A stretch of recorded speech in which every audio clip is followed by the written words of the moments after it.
the American city with no laws or rules. They call it the last free place in America. It sits in the middle of the Californian desert. There's no water or electricity. There are also no rules and no government control.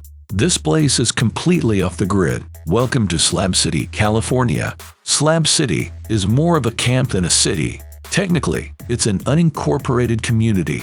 It's spread over 640 acres of public land in Imperial County. Slab City, or the Slabs, began as a Marine Corps base. As Camp Dunlop, it reached its peak in the 1940s. The camp housed a laboratory for testing concrete in desert conditions. The camp was abandoned after World War II. Pretty soon, the first squatters moved in. They built makeshift homes out of the concrete slabs. Slab City kept growing. Hippies, nomads, and runaways found a home here. The community has come to resemble a real town. The streets, organized in a grid pattern, are named.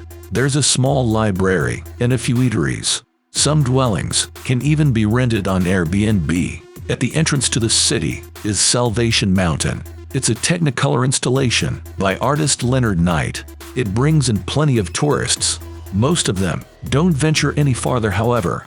Life in the Sonoran Desert is not for the weak. There's no electricity, no running water, no sewers, no trash pickup. On the other hand, there are no cops or taxes. Slab City is divided into more than a dozen neighborhoods. Each neighborhood consists of a small camp. Each camp has its own rules and culture. The residents all have nicknames, but they don't name themselves. The nicknames have to be earned. Slab City is not a communist utopia. It makes money from tourists, but its main source of income is snowbirds. A lot of transients come here to overwinter. In the summer, temperatures can rise to 120 degrees Fahrenheit. So the car population is just around 150 people. But in the winter, the place swells to a few thousand people. They are charged a monthly fee for food and amenities. The amenities are, for example, outdoor showers. A bigger population means bigger problems. Theft, drug abuse, and littering threaten the community. This has led to some curious arrangements. For example, there's a neighborhood called East Jesus. It's a typical slab sart commune, except it's private. Local nonprofit, the Chasteris Foundation, bought the 30-acre plot in 2016.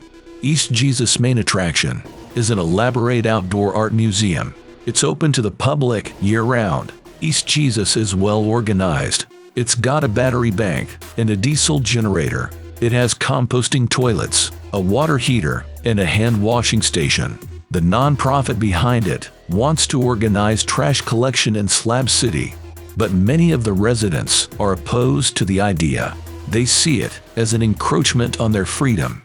The slabs must resist gentrification. As one guy put it, the COVID-19 pandemic further tested the city's ideals. California tourism took a nosedive. This had economic ramifications for Slab City. Food and water suddenly became scarce. This highlighted the community's dependence on tourist donations. Residents argued whether to follow or defy government guidelines. There's no health infrastructure or insurance in the slabs. Crystal meth, on the other hand, is freely available. The place may have no laws, but they still call the cops occasionally. In 2021, 17 people died from heat stroke, drug overdoses, or murder. Arson is also common in boundary disputes. But as a popular Slab City song says, "We like it here, and we ain't going back."